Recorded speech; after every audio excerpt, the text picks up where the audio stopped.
పత్రిక 2వ అధ్యాయానికి మనం వెళ్దాం. ఎఫెసీయులకు రాసిన పత్రిక 2వ అధ్యాయం. ఈ 2వ అధ్యాయంలో మొదటి 3 వచనాలు మనం చదువుకుందాం.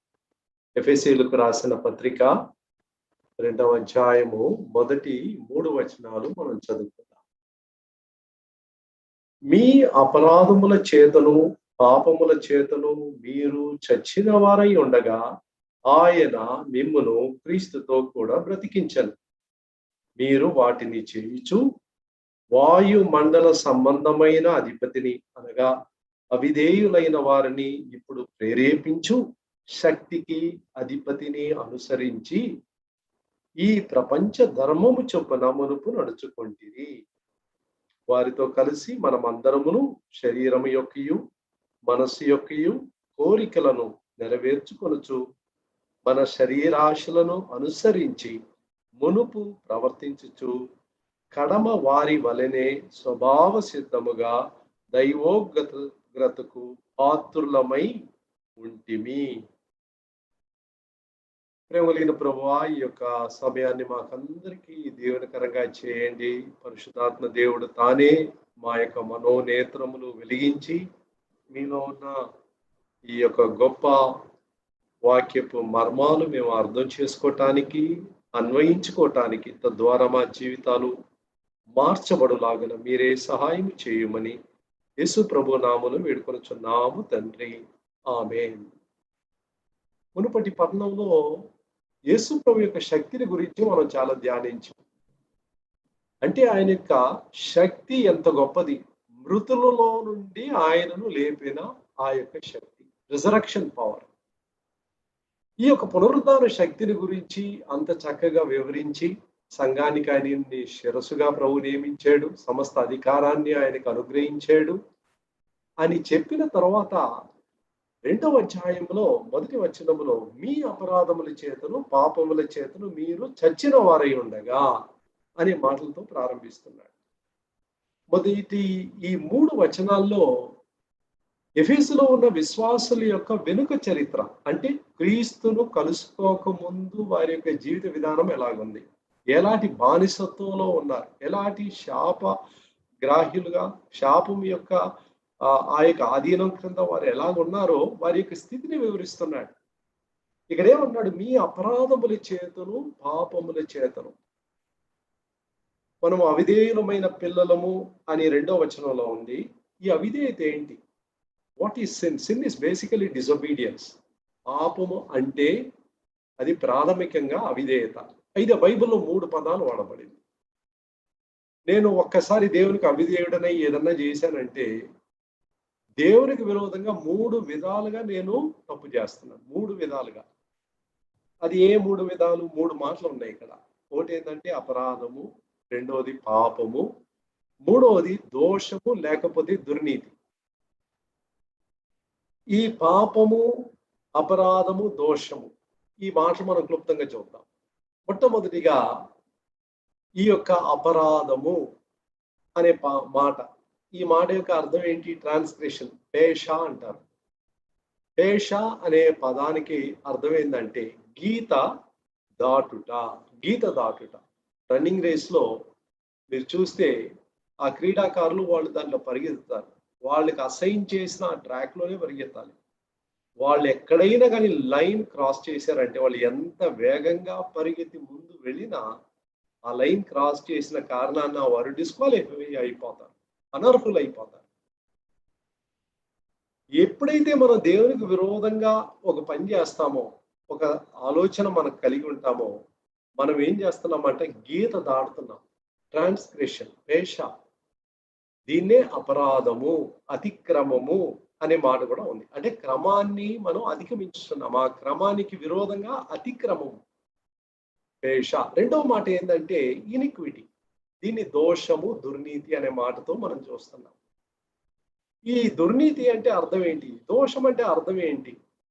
సమతుల్యతను పోగొట్టుకొనుట, బీయింగ్ ఇంబ్యాలెన్స్డ్. జీవితంలో ఒక సమతుల్యత లేదు. ఇంకొక విధంగా చెప్పాలంటే ఆ వ్యక్తిలో ఒక స్టెబిలిటీ లేదు. వక్రమంగా నడుచే వ్యక్తి, ఈజ్ నాట్ స్ట్రైట్. ఆయన తిన్నగా లేడు. దాన్ని ఇనిక్విటీ అంటారు. మూడో మాట ఏంటంటే పాపము. ఈ పాపం అనే మాట ఎక్కువగా వాడబడింది, విరివిగా వాడబడింది. ఈ మాట హఠాత్ అనే పదములో నుంచి వస్తుంది. ఆ పదం యొక్క అర్థం ఏంటంటే గురి తప్పుట, మిస్సింగ్ ద టార్గెట్. గురి తప్పుట అంటే దేవుడు ఏ ఉద్దేశము కొరకై మిమ్మును నన్ను దేవుడు సృష్టించాడో ఆ గురిని మనం తప్పుట, మిస్సింగ్ ద మార్క్. అందుకని రక్షణ పొంది దేవుని యొక్క నీతిని పొందిన తరువాత పౌలు రాసేటప్పుడు ఏమంటున్నాడంటే నేను గురి వద్దకే పరుగెత్తుచున్నాను అంటున్నాడు. I press toward the mark. Yesu ప్రభువును కలుసుకునేంత వరకు మనము గురి తప్పిన వారముగా జీవిస్తున్నాం. We did know why we were living for. ఎందుకు ఈ లోకంలో జీవిస్తున్నాం? ఏ ఉద్దేశంతో దేవుడు మనల్ని సృష్టించాడు? మనం ఎక్కడి నుంచి వచ్చాం? ఎందుకు ఇక్కడ ఉన్నాం? ఎక్కడికి వెళ్ళబోతున్నాం? We had no idea. We were like wanderers, తిరుగులాడేవారు లాగా ఉన్నాం. యేసు ప్రభు మనల్ని సంధించిన తర్వాత మన జీవితంలో గొప్ప మార్పును తీసుకొని వచ్చారు. కాబట్టి ఈ 3 మాటలు జ్ఞాపకం చేసుకోవాలి. ప్రతిసారి మనం దేవునికి విరోధంగా అవిధేయత మనం చూపించినప్పుడు వి అఫెండ్ గాడ్ ఇన్ 3 ways. మనం అతిక్రమం చేస్తున్నాము, దోషం మనలో నుంచి వస్తుంది, పాపం మనలో నుంచి వస్తుంది. దీని ద్వారా మనము చచ్చిన వారై ఉండగా అనే మాట చూస్తున్నాం. ఈ చావు అంటే ఏంటి? What is this death? బైబిల్లో తరచుగా ఈ మరణము అనే పదాన్ని చూస్తున్నాం. పాపం వలన వచ్చే జీవితము మరణము. అంటే ఈ మరణం ఏంటి? ఈ పండు తిను దినమున నీవు నిశ్చయముగా చచ్చెదవు. ఆదికాండం 2:17. In the day that you eat you shall surely die. చనిపోయాడా? లేదు. 5వ అధ్యాయం 5వ వచనంలో ఏముంది? 930 ఏళ్ళు జీవించాడు. 930 years. Then where did he die? ఎక్కడ చనిపోయాడు? మానవుని యొక్క వ్యక్తిత్వంలో 3 భాగాలు ఉన్నాయి. అది మొదటి తెస్సలోనికీయులకు రాసిన పత్రిక 5:23లో చూస్తున్నాం. ఆత్మ, ప్రాణ, దేహం 3 భాగాలు ఉన్నాయి. Man is a triune being as God is a triune being. దేవుడు ఎలాగైతే త్రిత్వమై ఉన్నాడో సృష్టింపబడిన మానవుడు తన యొక్క పోలిక చొప్పున సృష్టింపబడిన కారణాన్ని బట్టి మానవుల్లో కూడా ఈ త్రిత్వం ఉంది. ఈ యొక్క త్రిత్వంలో 3 భాగాలు ఉన్నాయి. ఈ 3 భాగాలు కూడా పాపము చేత ప్రభావితం చేయబడ్డాం. ఎలాగైంది పాపం ఈ లోకానికి ఎప్పుడైతే ప్రవేశించిందో, మానవుడు ఎప్పుడైతే దేవునికి విరోధంగా తిరుగుబాటు చేశాడో చచ్చిపోయాడు. ఎక్కడ చచ్చిపోయాడు? శరీరంలో చనిపోలేదు, ప్రాణంలో చనిపోలేదు, ఆత్మలో చనిపోయాడు. ఆత్మలో చనిపోవటం అంటే అర్థం ఏంటి? చావు అంటే బైబిల్లో ఉనికిలో లేకుండా పోవటం కాదు. It is not going out of existence. That's not the meaning of death. అప్పుడు మరణం అంటే అర్థం ఏంటి? నిత్యమైన ఎడబాపు, ఇటర్నల్ సెపరేషన్. రక్షింపనేరకుండానట్లు ఆయన హస్తం కొరత కాలేదు, విననేరకుండానట్లు ఆయన యొక్క చెవులు బంధం కాలేదు. మీ పాపములే మీకును ఆయనకును అడ్డముగా వచ్చారు. That's a barrier. ఒక వ్యక్తి మరణించి ఉన్నాడు ఆత్మీయంగా అంటే దాని అర్థం ఏంటంటే దేవునికిని అతనికిని ఉన్న సంబంధం పోయింది, సహవాసం పోయింది, సన్నిహితం పోయింది. వారిద్దరి మధ్యలో ఒక గోడ వచ్చేసింది. అందుకనే ఎఫెసీయులకు రాసిన పత్రికలో పౌలు వాడేటప్పుడు దూరస్తులైన మిమ్మును తన రక్తం ద్వారా సమీపస్తులుగా చేశాడు. యువర్ ఫార్ అవే అంటే దేవునికి ఎలాంటి సంబంధం మీకు లేదు. ఆత్మీయ మరణం వచ్చింది. ఈ ఆత్మీయ మరణం శరీరానికి రావడానికి 930 ఏళ్ళు అయ్యింది ఆ కాలంలో. ఈరోజు ఇన్ 60-70 years 70 years జీవిస్తే మహా గొప్పగా జీవించాడు. 80 అంటే ఇంకా చాలా కాలం జీవించినట్టు. 100 అందుకున్నాడంటే చాలా గొప్పగా జీవించినట్లు. So by the passage of time, సమయం అలా గడిచే కొలది ఈ period from the centre to the circumference, ఆత్మ నుంచి శరీరానికి రావడానికి సమయం అలాగే తక్కువై ఈ దినాల్లో 50-60లోనే మానవుడు వెళ్ళిపోతున్నాడు. ఇది పాపం వల్ల వచ్చిన జీవితం. ఇది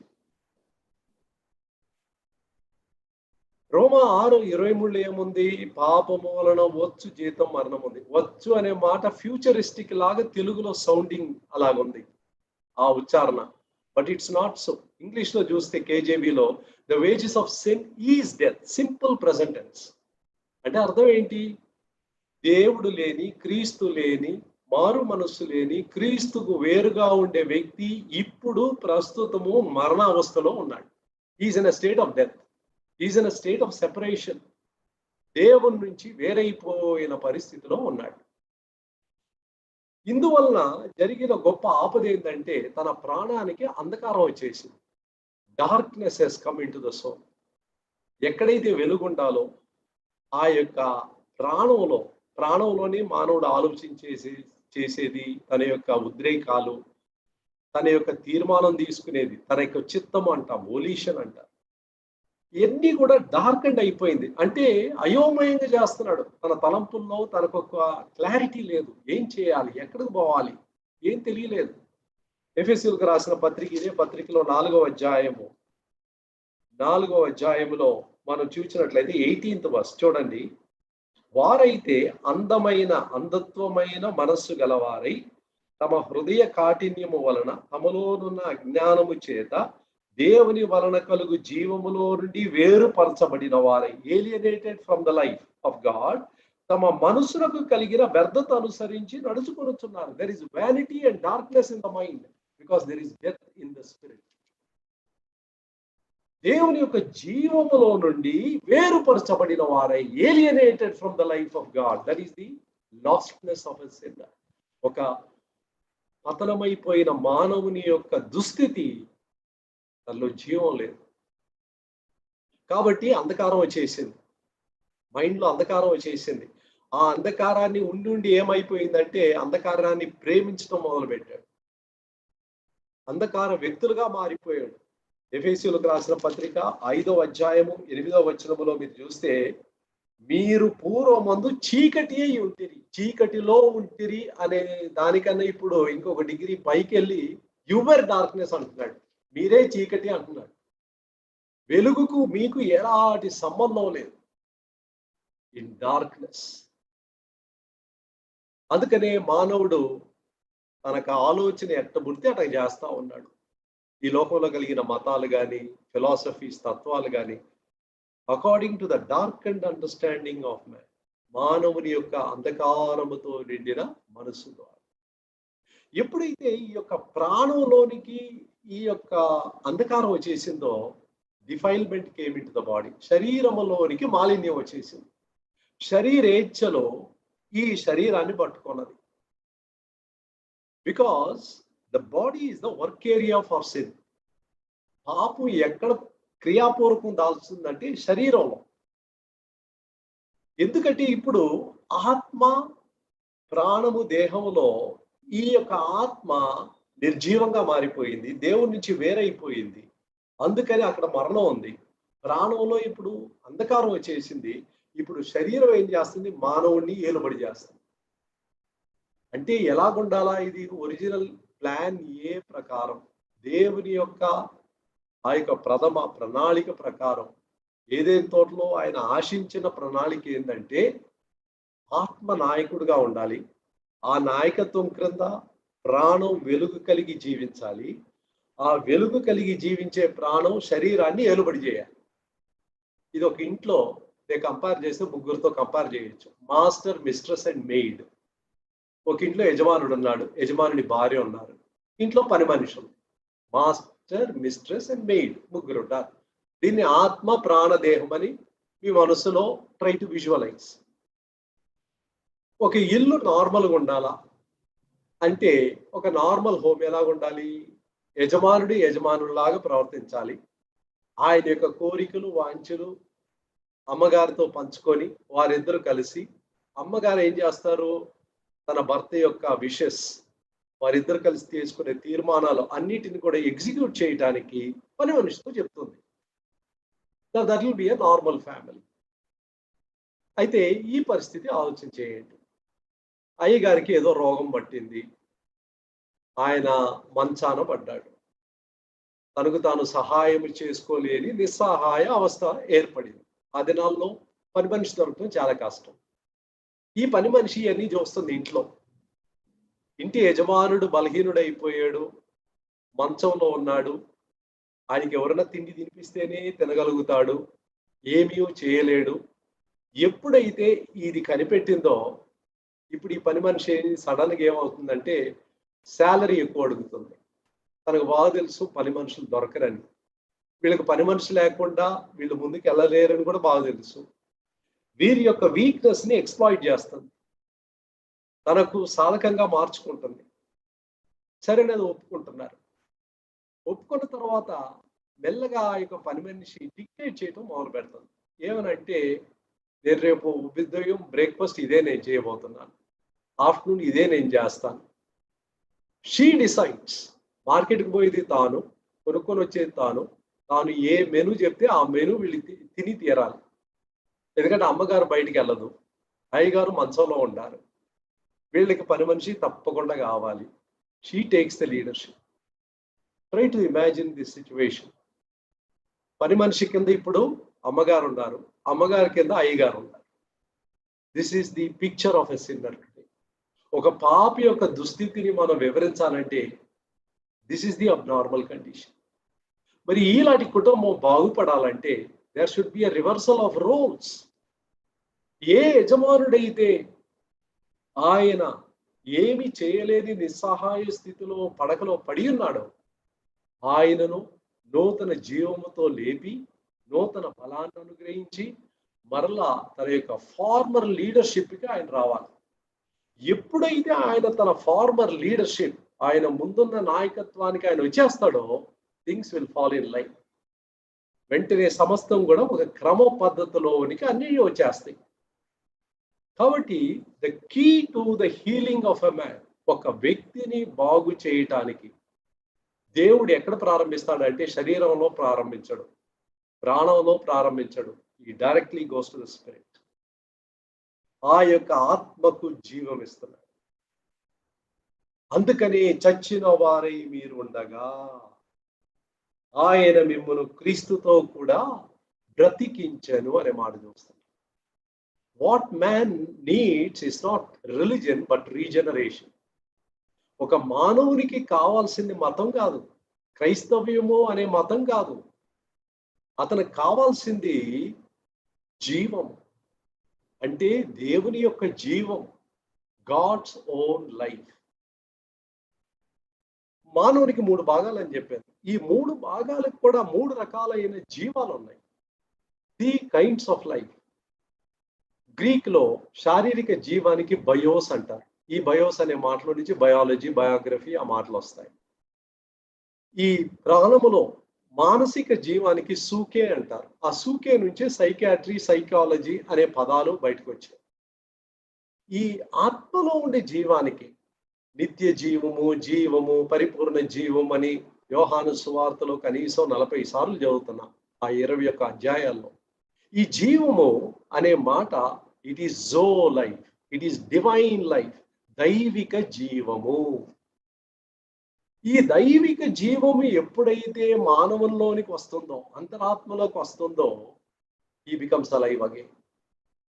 తనలో ఉన్న ఆ ఆత్మ పునర్జన్మ పొంది, నూతన బలము పొంది, మానవుని ఆత్మ, దేవుని ఆత్మ కలిసి నివసించేటప్పుడు అక్కడ గొప్ప శక్తి కలిగి వారు ప్రాణమును అదుపులో తీసుకొని వచ్చి, ప్రాణము ద్వారా శరీరాన్ని అదుపులో తీసుకొని వస్తున్నారు. That is the normal life.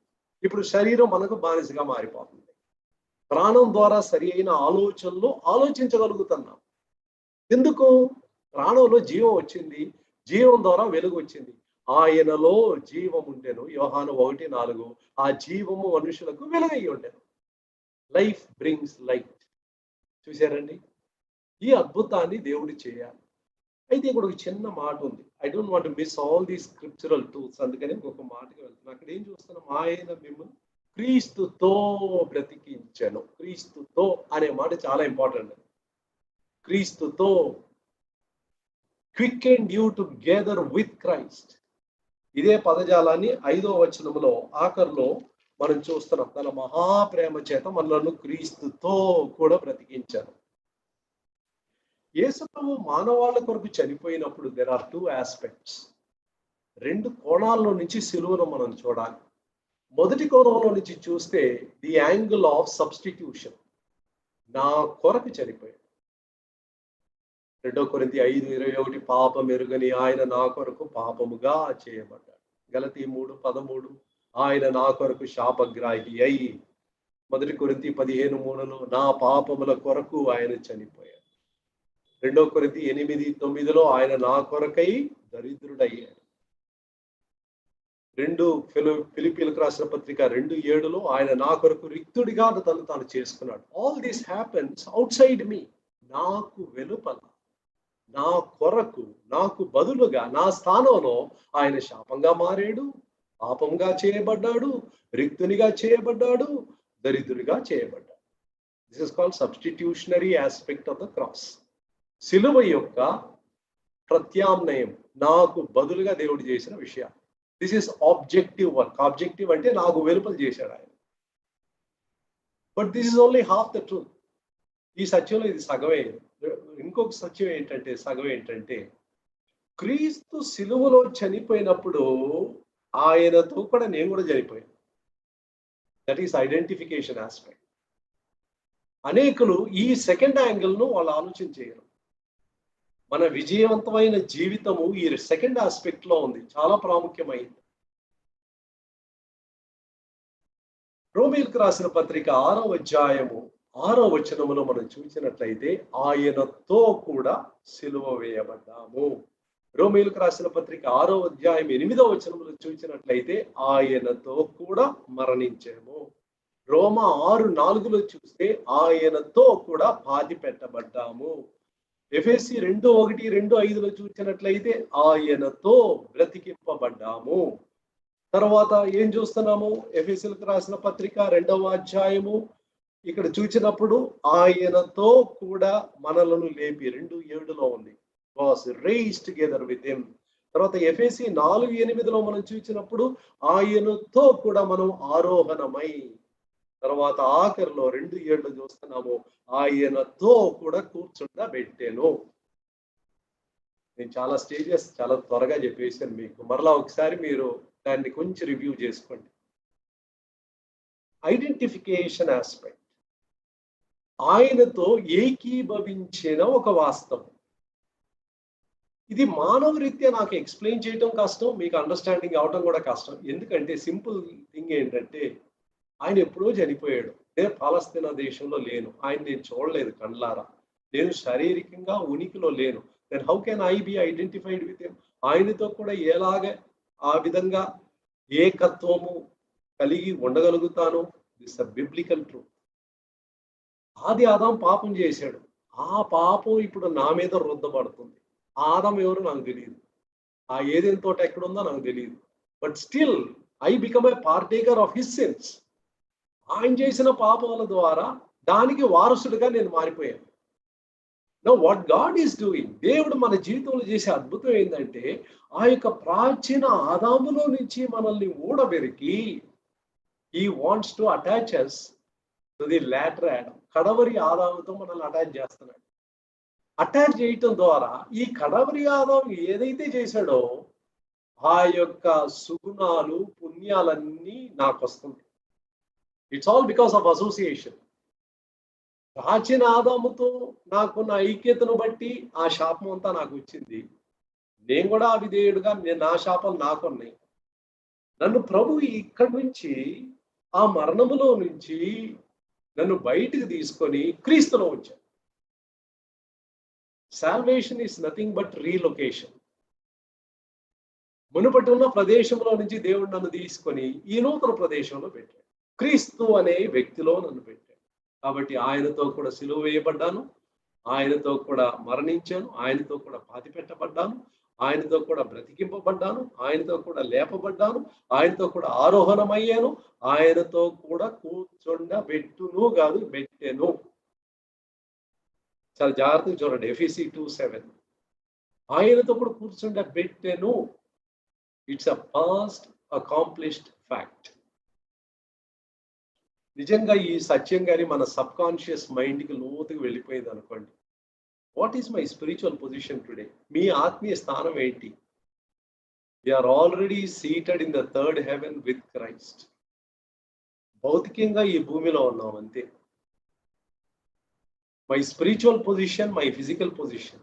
భౌతికంగా నాకున్న స్థానం ఎక్కడున్నాను? మీరు డాలస్లో ఉన్నారు, నేను హైదరాబాద్లో ఉన్నాను. ఎందుకు ఇక్కడ ఉన్నాము? We are for a project. ఏదో ఒక ప్రాజెక్ట్ చేయడానికి ఇక్కడికి వచ్చాం. సొంత ఊరు వదిలిపెట్టి ఇక్కడికి వచ్చాం. One day we are going to go back home. ఇంటికి వెళ్ళిపోతాం. So we are always conscious of our native place of origin. తిరిగి జన్మించుట అనే మాటకు అర్థం ఏంటంటే పై నుండి జన్మించుట. శారీరకంగా ఈ భూమిలో జన్మించాను. That's my place of origin, earthly origin. But when I was saved, నేను రక్షణ పొందినప్పుడు God has change the very origin of my second birth. పై నుండి జన్మించాను నేను. పై నుండి జన్మించిన కారణాన్ని బట్టి there is a longing to go back home. నా ధనాన్నంతా అక్కడ నేను చేకూర్చాలని ఆశపడుతున్నాను. ఆయనకి ఇంపుగా జీవించాలని ఇక్కడ ఆశపడుతున్నాను. My citizenship has changed. నా పౌర స్థితిని ప్రభువు మార్చి ఉన్నాడు. చూసారండి, అతిక్రమముల చేత పాపముల చేత చచ్చిపోయిన వారై మీరు ఉంటుండగా క్రీస్తుతో కూడా మిమ్మల్ని ఆయన బ్రతికించను. ఆత్మీయంగా నా స్థానం ఎక్కడుంది? నేను ఎక్కడున్నాను? క్రీస్తుతో కూడా సింహాసనములో, ఆ 3వ ఆకాశములో ఈ రోజు కూర్చొని ఉన్నాను. I have to repeat this truth again and again to my heart, to make my own heart to receive it and to absorb it.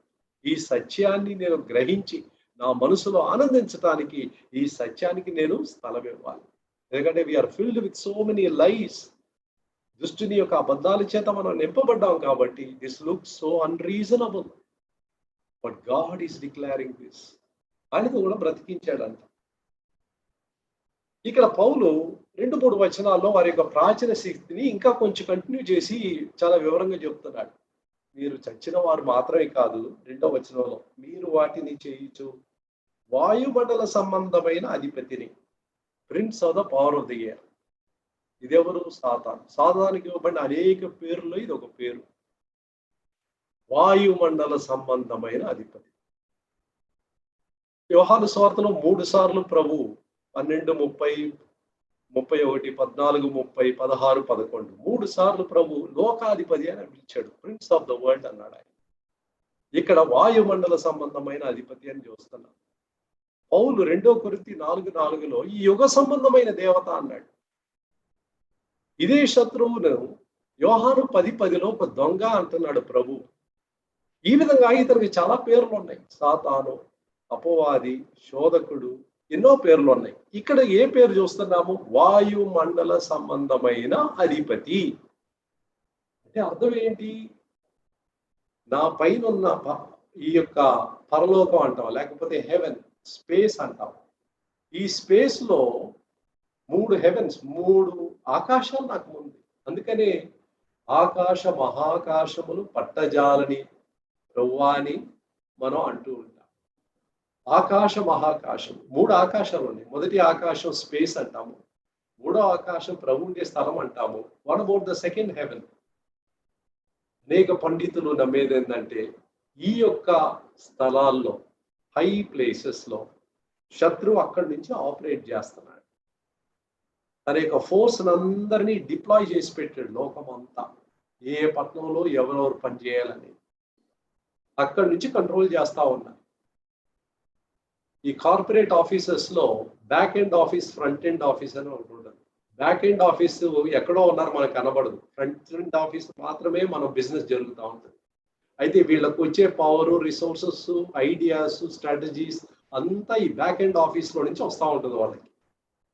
శత్రు ఈ విధంగా ఒక పెద్ద నెట్వర్క్ చేసుకొని పనిచేస్తున్నాడు ఈ లోకంలో. వాయుమండల సంబంధమైన అధిపతి. అతను ఏం చేస్తున్నాడంట? అవిధేయులైన పిల్లలను ప్రేరేపిస్తున్నాడు. మన ఇంట్లో చిన్న పిల్లలు పుడుతున్నారు, చూడటానికి ఎంతో ముద్దుగా ఉంటారు. They are infants. చిన్న పిల్లలు ఇంకా భాష కూడా రాలేదు, అబద్ధం చెప్పటం మొదలు పెడుతున్నారు, మొండితనం చూపిస్తున్నారు. పక్కింటి బిడ్డ మీ ఇంటికి వస్తే ఆ బిడ్డను మీరు ఎత్తుకున్నారంటే ఆ బిడ్డను దింపేంత వరకు ఈ బిడ్డ ఏడుస్తూ ఉంటుంది. ఈ స్వార్థం ఎవరు నేర్పించారు? ఈ మొండితనం ఎవరు నేర్పించారు? బిడ్డ నోట్లో ఏదో వేసుకుంటది. ఏం వేసుకున్నావంటే నేనేం వేసుకోలేదు, తల ఊపుతుంది. భాష ఇంకా రాలేదు.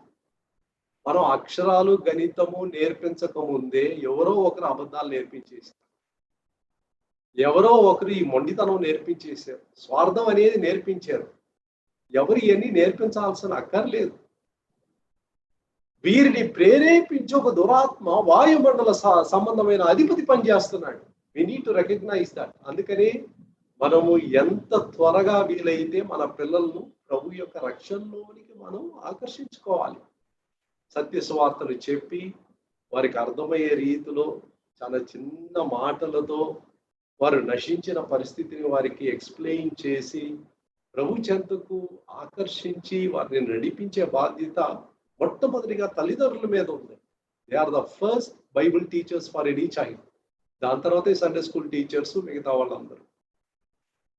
జోనథన్ ఎడ్వర్డ్స్ అనే గొప్ప దైవజనుడు అమెరికాలో దేవుడు చాలా బలంగా వాడుకున్నాడు. In his biography he writes he was converted at the age of 4. తనకు 4 వయసు ఉన్నప్పుడు రక్షణ పొందాడు. దానికన్నా అద్భుతమైన సెకండ్ సెంటెన్స్ రాశాడు, ఐ నెవర్ బ్యాక్స్లైడ్ అన్నాడు. 4 వయసులో రక్షణ పొందిన నేను ఎన్నడను వెనుకకు జారిపోలేదు. It's an amazing statement. అంటే సరైన విధానంలో ఒక చిన్న బిడ్డ రక్షణ పొందితే ఆ చిన్న పిల్లవాడు ప్రభువులు అలాగే బలంగా ఉండిపోతాడు. తన జీవితం అంతా ప్రభు కొరకై తాను అంకితం చేసుకొని జీవిస్తాడు. అందుకని చిన్న పిల్లలను మనం ప్రభు చెంతకు ఆకర్షించాలి. వారిలో ఉన్న అవిధేయత, of course we punish them, వారిని శిక్షిస్తూ ఉంటాం, కోపడుతూ ఉంటాం. But basically why is a child disobedient? ఒక బిడ్డ ఎందుకు ఈ విధంగా అవిధేయత చూపిస్తుంది, తిరుగుబాటు చేస్తుంది? వారిని ప్రేరేపించే ఒక ఆత్మ పనిచేస్తుంది. ఆ ఆత్మ వారిని విధేయులుగా ఉంచదు. అబద్ధం చెప్పడానికి నేర్పిస్తుంది, అవిధేయత చూపించడానికి నేర్పిస్తుంది, తల్లిదండ్రులకు విరోధంగా మాట్లాడటానికి, టీచర్స్కు, తర్వాత సమాజంలో ఉన్న అధికారాలను అక్కడ ధిక్కరించడానికి శత్రువు పనిచేస్తున్నారు. చూడండి, వాయుమండల సంబంధమైన అదుపేతను అనుసరించి ఈ ప్రపంచ ధర్మము చొప్పున అనే మాట చూస్తున్నాం. అంటే ఈ యుగము చొప్పున ప్రపంచ ధర్మము. లోకము అనే ఆ పదానికి 3 అర్థాలు ఉంది బైబిల్లో. మొదటి అర్థం ఏంటంటే ప్లానెట్ ఎర్త్, ఈ భూగోళం, దాన్ని కూడా లోకం అంటారు. గాడ్ క్రియేటెడ్ ద వరల్డ్, ప్రభు లోకాన్ని సృష్టించారు, అంటే అక్కడ ప్లానెట్ అన్నమాట. రెండోది పీపుల్ ఆఫ్ ది ఎర్త్, దాన్ని కూడా లోకం అంటారు. లోకం అంతా ఆయన చెప్పిందే నమ్ముతారండి అంటారు. అంటే అర్థం ఏంటి? లోకంలో ఉండే ప్రజలు, పీపుల్ ఆఫ్ ది ఎర్త్. అయితే దానికి 3వ అర్థం ఉంది, ఫిలాసఫీ ఆఫ్ ద వరల్డ్, లోకం యొక్క తత్వము. ఆ అర్థంలో ఇక్కడ ఉంది. లోక ధర్మము చొప్పున నడుచుకు. లోక ధర్మం ఏంటి? దేవునికి చోటి అని ధర్మం. అదే దట్ ఈస్ అ ఫిలాసఫీ. మనకి యూనివర్సిటీస్ లో కానీ, కాలేజెస్ లో కానీ, స్కూల్స్ లో కానీ అన్ని సబ్జెక్ట్స్ ఉన్నాయి, కానీ గాడ్ అనే సబ్జెక్ట్ లేదు. ఎందుకంటే ఇంత ప్రాముఖ్యమైన సబ్జెక్ట్ లేదు. టీచర్స్ని అడిగితే వాళ్ళు ఏమంటారు? You are free to choose whatever you want, నీకు ఏది నచ్చితే అది నువ్వు నమ్ముకో అంటారు. Will they say it about science? Science గురించి చెప్తారా? మిగతా సబ్జెక్ట్స్ గురించి చెప్తారా? లేదు. They say bring it to the laboratory, we have to check it, we have to cross check, అన్నీ చెప్తారు. When it comes to God, nobody wants to talk about it. ఆ సబ్జెక్టే మనకు అయిష్టం. కరికులంలో ఆ సబ్జెక్టే లేదు. నిజానికి చెప్పాలంటే అమెరికాలో ఇప్పుడున్న ఫేమస్ యూనివర్సిటీస్ అన్నీ once upon a time they were seminaries, Bible colleges. అవి కాలక్రమేణా ఆ డివైన్ సబ్జెక్ట్స్ ఒక్కొక్కటి అంతా పోయింది. సెక్యులర్ సబ్జెక్ట్స్ వచ్చి ఇప్పుడు సెక్యులర్ యూనివర్సిటీస్గా అవి మారిపోయినాయి, మెనీ ఆఫ్ దెమ్. కాబట్టి ఈ యొక్క లోక ధర్మం అనేది it is pressurising people today. లోకము తన జ్ఞానం చేత, చూడండి 1 కొరింథీయులకు రాసిన పత్రిక 1వ అధ్యాయము 21వ వచనం, దేవుని జ్ఞానానుసారముగా లోకము తన జ్ఞానము చేత దేవుని ఎరుగకుండినందున, they did not know God. Know God అంటే did not give him the recognition or identity. తన జ్ఞానం చేత దేవుణ్ణి ఎరుగకుండుట అంటే we don't want to recognize you, we don't want to give you any identity. నీకు ఒక గుర్తింపు ఇవ్వడానికి మాకు ఇష్టం లేదు. We ourselves are gods. We will choose our own God's.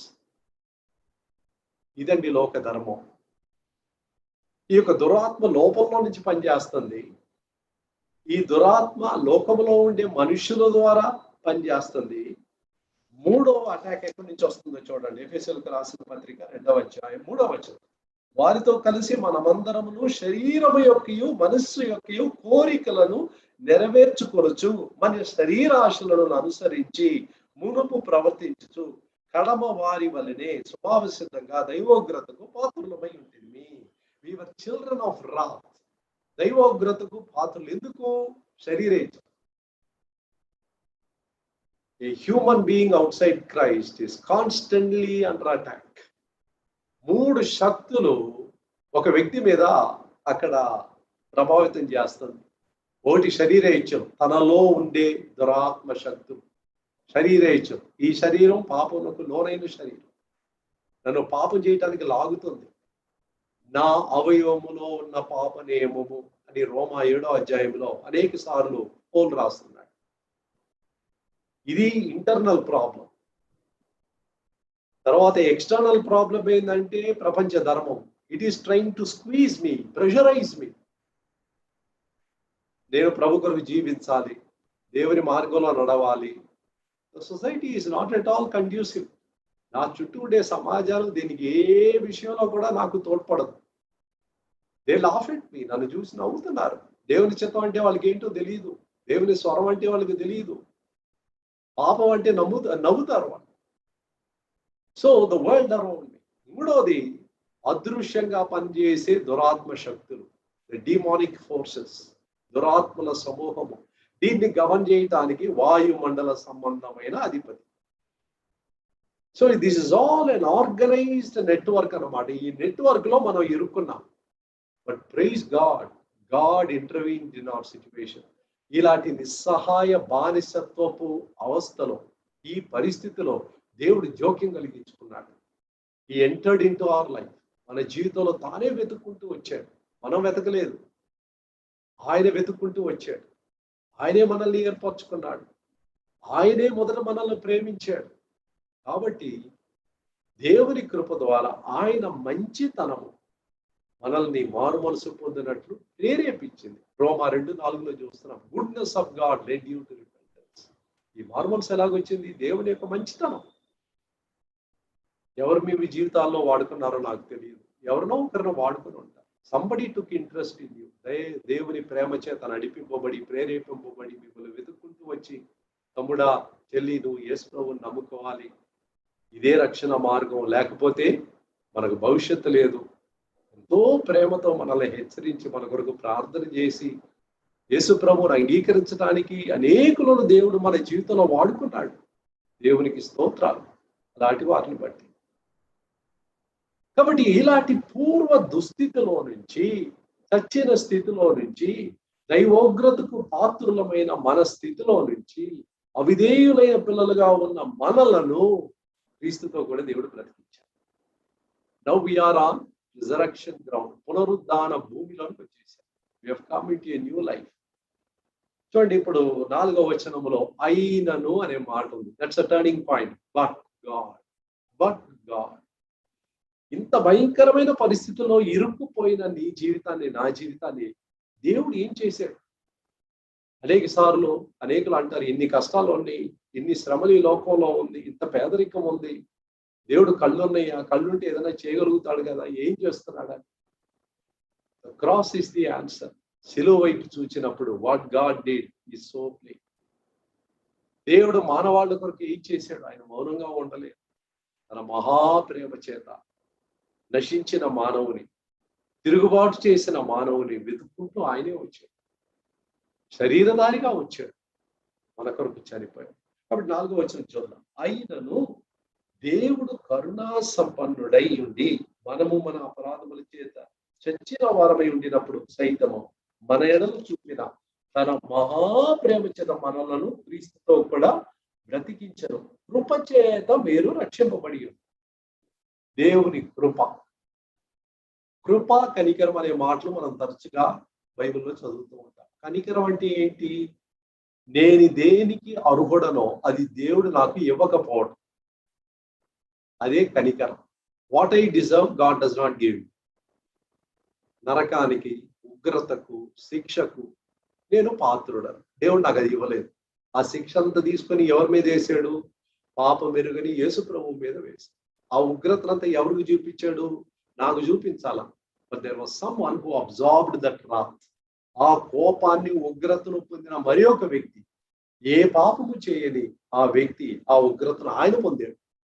ఆయన పొందిన దెబ్బల చేత నాకు స్వస్థత వస్తుంది. నా సమాధానార్థమైన శిక్ష ఆయన మీద పడింది.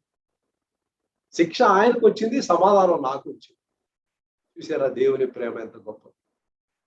కాబట్టి ప్రియమైన వారలారా, ఇలాంటి నన్ను, మిమ్ములను దేవుడు రక్షించాడు. కృప ద్వారా రక్షించాడు. కృప అంటే అర్థం ఏంటి? కనికరం అంటే దేనికి అర్హుడనో అది ఇవ్వకపోవటం. కృప అంటే, గ్రేస్ అంటే నేను దేనికి అర్హుడను కానో అది నాకు ఈ దేవుడు ఇవ్వడం. God has given me something which I don't deserve. ఏమిచ్చాడండి? పాప క్షమాపణ ఇచ్చాడు. 2 కొరింథీ 8వ అధ్యాయం 9వ వచనంలో ఈ కృప యొక్క నిర్వచనం చూస్తున్నాం. We see the definition of grace. 2 కొరింథీ 8వ అధ్యాయం 9వ వచనం. మీరు మన ప్రభు అయిన యేసుక్రీస్తు కృపను ఎరుగుదురు కదా. ఆయన ధనవంతుడై ఉండి మీరు తన దారిద్ర్యం వలన ధనవంతులు కావాలని మీ నిమిత్తము దరిద్రుడాయి. Oh, this is the grace of the Lord. ఏ యొక్క ఐశ్వర్యానికి, ఏ ధనానికి నేను అర్హుడను కానో ఆ ఐశ్వర్యాన్ని దేవుడు నా లెక్కలో చేర్చాడు. He has added to my account. నా లెక్కలో ఉన్న పాపాన్ని తీసి తన మీద వేసుకున్నాడు. తనలో ఉన్న నీతిని, తనలో ఉన్న ఐశ్వర్యాన్ని నాకు ఇచ్చాడు. అందుకని రోమ 5:17లో నీతి దానము అని చదువుతున్నాం. Gift of righteousness. ప్రభువా, పాపినైన నన్ను కరుణించము అని ప్రార్థన చేశాడు. లోక 18:13లో 14లో ఏమనుంది? అతని కంటే ఇతడు నీతిమంతుడుగా తీర్చబడి తన ఇంటికి వెళ్ళాడు. ఆ నీతి ఎలా వచ్చింది? ఉచితంగా వచ్చింది. Gift of righteousness, gift of eternal life. నిత్య జీవము ఆయన మనకి ఇచ్చే కృపావరము. రోమ 6:23. యేసు ప్రభువునే మనకు ఒక ఈవిగా దేవుడు ఇచ్చాడు. రోమ 8:32. క్రీస్తును ఒక వరముగా ఇచ్చాడు. నిత్య జీవాన్ని వరంగా ఇచ్చాడు. నీతిని వరముగా ఇచ్చాడు. రక్షణను మనకు వరముగా ఇచ్చాడు. కృపచేత మీరు రక్షణ పొంది క్రీస్తు యేసునందు ఆయన 6వ వచనం. మనకు చేసిన ఉపకారము ద్వారా అత్యధికమైన తన కృపా మహదైశ్వర్యమును రాబోవు యుగములలో కనపరుచు నిమిత్తము క్రీస్తు యేసునందు మనలను ఆయనతో కూడా లేపి పరలోకమందు ఆయనతో కూడా కూర్చుండబెట్టెను. బెట్టును కాదు, పెట్టెను. He made me to sit. ఇంగ్లీష్లో, తెలుగులో అక్కడ 6లో ఉంది, ఇంగ్లీష్లో 6లో వచనంలో ఉంటుంది. He made us sit together with him. ఆయనతో కూడా కూర్చుండబెట్టెను అనే మాట. ఎందుకని అలా చేస్తున్నాడు? అక్కడ చూస్తున్నాము, రాబో యుగములలో కనపరచు నిమిత్తము తన కృప మహదైశ్వర్యం. అంటే దేవుని యొక్క ఆశ ఏంటంటే, హియర్ ఇస్ ఎ సిన్నర్. ఇక్కడ ఒక పాపి ఉన్నాడు. లోకానికి, తర్వాత వచ్చి వాయుమండల సంబంధమైన అధిపతికి, శరీరేచ్ఛలకు బానిసై ఉగ్రతకు పాత్రుడైన ఈ మానవుణ్ణి నేను నా చేతుల్లో తీసుకొని అతను క్షమించి, అతను పరిశుద్ధపరిచి, నా కృపను మెండుగా అతని మీద కుమ్మరించి నేనున్న స్థానములో అతన్ని కూర్చుండబెట్టాను. ఇది ఈ తరంలో మాత్రమే కాదు, రాబోతున్న యుగాల్లో he should become a showpiece of my grace. నా కృప ద్వారా ఏం చేశానో చూడు, వీరి జీవితాల్లో ఏం చేశానో చూడు అని రాబోయే యుగాల్లో కనుపరుచి నిమిత్తం. Work of redemption is an eternal redemption. నిత్యముగా దేవుడు మన జీవితంలో చేసే ఒక గొప్ప రక్షణ క్రియగా ఉంటుంది. కాబట్టి పౌలు వారికి జ్ఞాపకం చేస్తున్నాడు, ఈ బేసిక్ థింగ్స్ ని జ్ఞాపకం చేస్తున్నాడు. ఈ పూర్వ స్థితిలో ఉన్న మిమ్మలను దేవుడు ఈ రోజు ఈ స్థానానికి మిమ్మల్ని తీసుకొని వచ్చాడు. అది మీరు ఎప్పుడు కూడా మర్చిపోకూడదు. తదుపరి వచ్చే వచనాల్లో ఆయన ఇంకేం చేయబోతున్నాడు, ఎందు నిమిత్తమై ఎంతగా క్రయం చెల్లించి మిమ్మల్ని రక్షించాడు అనే విషయాన్ని చెప్పబోతున్నాడు. ఇది చెప్పిన తర్వాత 8వ వచనంలో ఇంకొక మాట కూడా చెప్తున్నాడు, మీరు విశ్వాసము ద్వారా కృప చేతనే రక్షింపబడి ఉన్నారు, ఇది మీ వలన కలిగినది కాదు, దేవుని వలనే. ఈవెన్ ది ఫెయిత్, మీకు ఈ విశ్వాసం కలిగింది కదా, even that is the grace of God. విశ్వాసమునకు కర్తయు దాని కొనసాగించు వాడునైనా ఆయన వైపు. దీని కర్త ఎవరు? Who is the author of my faith?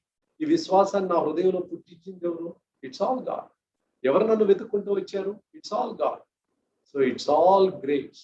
క్రైస్తవ జీవితం యొక్క యాత్రను, ప్రయాణాన్ని మనం ఆలోచించి చేసినట్లయితే, from day 1 to the last day for eternity, it's going to be nothing but grace. దేవుని యొక్క కృప ద్వారా దేవుడు మనల్ని నడిపించుకుంటూ వెళ్తున్నాడు. ఎందుకు? తన యొక్క కృప మహదైశ్వర్యాన్ని మనకు చూపించడానికి. ఇన్ని గొప్ప శక్తుల్లో నుంచి దేవుడు మనల్ని విడిపించాడు. దీనికి ఆయన చెల్లించిన క్రయము సిలువలో మరణించడం. ఆ మరణంలో 2 వశాలు చూశాము. నా కొరకు ప్రత్యామ్నాయముగా చనిపో.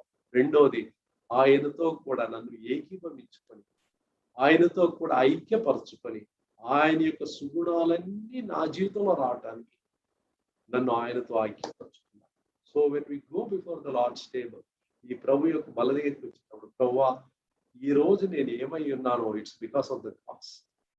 ఈ రోజు నేను రక్షింపబడి మీ బిడ్డగా ఉన్నాను, మీరు నన్ను మీతో ఐక్యపరచుకున్నారు. ఈ కృతజ్ఞతతో మీ సన్నిధికి వస్తున్నాను. ఎందుకు మీరు ఇంతగా నన్ను ఎన్నుకున్నారు అనేది మొదటి అధ్యాయంలోనే మనం ధ్యానించినప్పుడు మనం చూసాం. ఏమనంటే, ఆయన తన ఎదుట పరిశుద్ధులు నిర్దోషులమునై ఉండవలనని, that we should be holy and without blame before him. అందుకనే ఆ శిలువ మరణం పొందాం.